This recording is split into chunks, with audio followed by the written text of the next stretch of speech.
When it comes to quantum migration problem, I've already covered sleeping wallets and wallet migration. But now I'm going to talk about smart contract migration. And smart contract migration is arguably harder than the other two. Okay. So once smart contracts are deployed, they are immutable, right? The code is on chain permanently and we cannot change it. But this permanence is kind of a biggest liability when it comes to this whole migration issue, right? And that is because most existing smart contracts have cryptographic assumptions that is directly hard coded into their logic. Okay, what I mean by that is authentication logic, signature verifications, key operations, everything is written assuming ECDSA, which is quantum vulnerable. So now we have to bring these smart contracts to quantum safety. Okay, and in order to do that, there are multiple options that are being considered.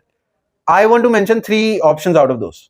Okay, so the first one is to redeploy the entire thing. Okay, so in okay, so we have to build a quantum safe version from scratch and migrate everything to it. So state, funds, liquidity, we have to migrate everything to quantum safe version.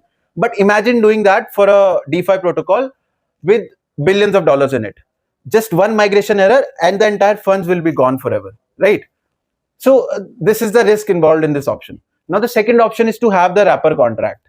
In this, we have to build a quantum safe layer on top of the existing contract. But doing that will add more complexity to things, which can eventually give birth to new attack surfaces, right? And we don't want that, of course. So this option is also not clean. Now the third option is the account abstraction.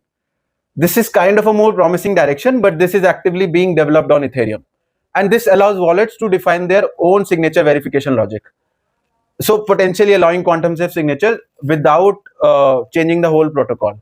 But this is still evolving and this also doesn't solve everything. So none of the options are clean and every option has its own risk, right? And more complex and older the contract is, the harder its migration will be.